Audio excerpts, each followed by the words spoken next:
Hello प्यारे बच्चों, कैसे हैं आप सब। उम्मीद करते हैं अच्छे होंगे और आपका पेपर आज का बहुत ही अच्छा हुआ होगा। आज हिंदी का पेपर था। हम आपके लिए सबसे पहले हिंदी के पेपर का सलूशन लेकर आए हैं। आप यहाँ से मैच कर सकते हैं कि आपने जो आपके मल्टीपल चॉइस 20 क्वेश्चन आते हैं उसमें से कितने सही और कितने गलत हुए हैं। तो आइए देखते हैं। सबसे पहले यहाँ पर जो हमारा प्रश्न पहला है, सबसे पहला दिया है उपन्यास सम्राट कहा जाता है। तो इसका ऑप्शन नंबर बी सही होगा। कौन सा? पहले क्वेश्चन का ऑप्शन नंबर बी, प्रेमचंद्र। किसको कहा जाता है? प्रेमचंद्र को। और प्रश्न नंबर 2 जब आ जाते हैं, प्रश्न नंबर 2 में पूछा गया है मेरी आत्मकहानी के लेखक। तो मेरी आत्मकहानी के लेखक हैं डॉक्टर श्याम सुंदर दास। कौन? डॉक्टर श्याम सुंदर दास। इसमें ऑप्शन नंबर ए सही हो जाएगा आपका, डॉक्टर श्याम सुंदर दास। श्याम सुंदर दास। उसके बाद प्रश्न नंबर 3 पर आते हैं। 3 पर दिया है एकांकी विधा की रचना है, जिसमें ऑप्शन है रेशमी टाई, कफन, अतीत के चलचित्र, रूस में 25 मास। तो इसका ऑप्शन नंबर ए हो जाएगा सही आपका, रेशमी टाई। तो 3 का प्रश्न नंबर कौन सा, ऑप्शन नंबर कौन सा सही? ए, रेशमी टाई। इसको डॉक्टर रामकुमार वर्मा ने लिखा है, जो कि एकांकी सम्राट कहलाते हैं। कौन? रामकुमार वर्मा। इसका ऑप्शन हो जाएगा ऑप्शन नंबर ए, रेशमी टाई। उसके बाद आ जाते हैं अगली रचना है। अगला प्रश्न हमारा राष्ट्रभाषा और राष्ट्रीय एकता रचना के लेखक हैं। तो प्रश्न नंबर 4 में हमारा आंसर इसका है रामधारी सिंह दिनकर, यानी कि आंसर नंबर 3 सी, रामधारी सिंह दिनकर।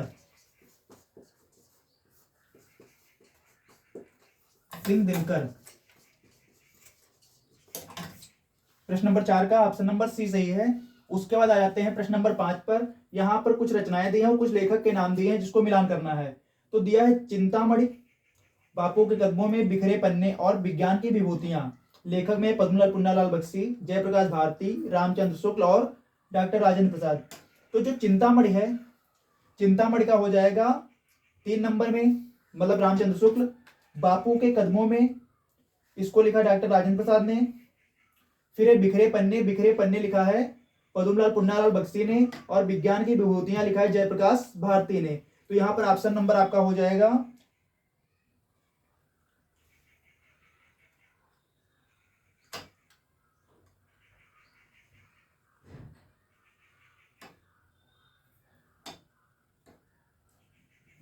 तो यहां पर इसका 5 नंबर प्रश्न का ऑप्शन नंबर डी आपका सही है। बिल्कुल सही ऑप्शन कौन सा है? डी। 5 नंबर प्रश्न का ऑप्शन नंबर डी सही है। उसके बाद आते हैं हम प्रश्न नंबर 6 पर। यहां पर दिया है यशोधरा काव्य के रचयिता, यशोधरा काव्य के रचयिता। तो इसके आपके रचयिता हो जाते हैं प्रश्न नंबर 6 का option number B, Maithili Sharan Gupt. Maithili Sharan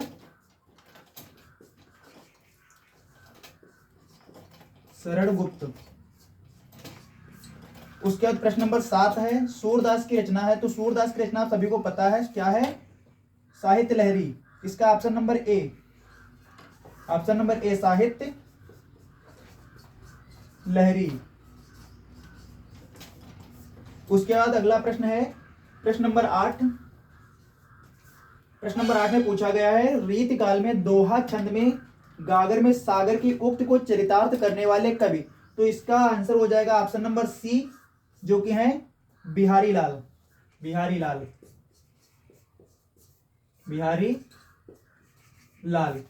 उसके बाद प्रश्न नंबर 9 दिया है कि द्विवेदी युगीन कविता की विशेषता। प्रश्न नंबर 9। तो इसका प्रश्न नंबर 9 का ऑप्शन नंबर हो जाएगा बी आपका। प्रश्न नंबर 9 में आंसर नंबर बी। यहां पर राष्ट्रीयता की भावना का विकास,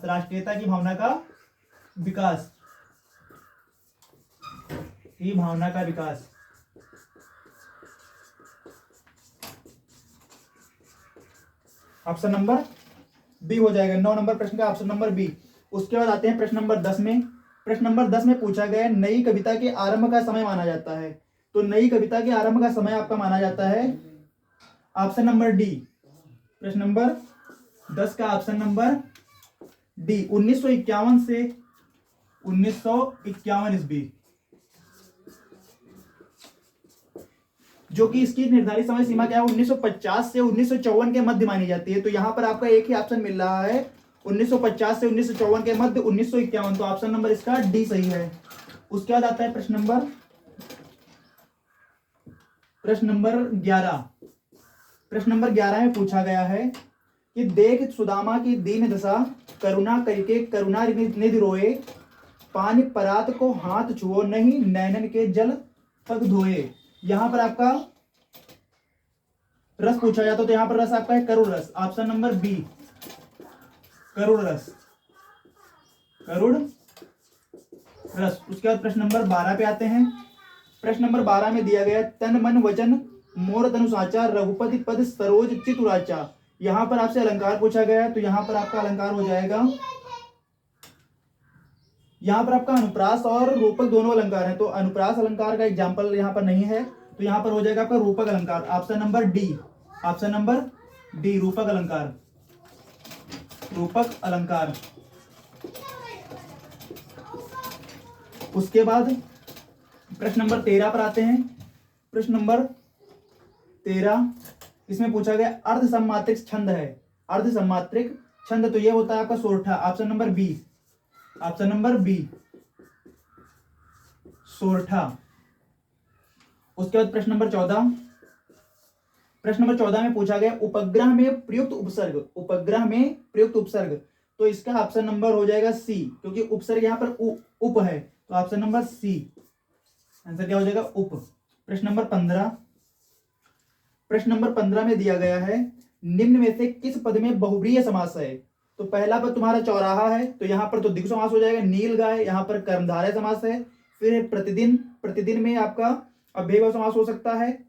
और चंद्रशेखर, चंद्रशेखर यहां पर इसमें बहुव्रीहि समास है। चंद्रशेखर का मतलब जिसके सिर पर चंद्र है या चंद्र को धारण करने वाला, ठीक, तो कौन है, शिव जी। तो यहां पर ऑप्शन नंबर डी हो जाएगा आपका चंद्रशेखर, चंद्रशेखर। उसके बाद प्रश्न नंबर 16 पर आते हैं हम। प्रश्न नंबर 16 में दिया गया आकाश का पर्यायवाची शब्द है, तो पहला गगन, पवन, जलज, भानु, तो यहां पर ऑप्शन नंबर ए सही है, गगन, ऑप्शन नंबर ए गगन। उसके बाद प्रश्न नंबर 17 पर आते हैं।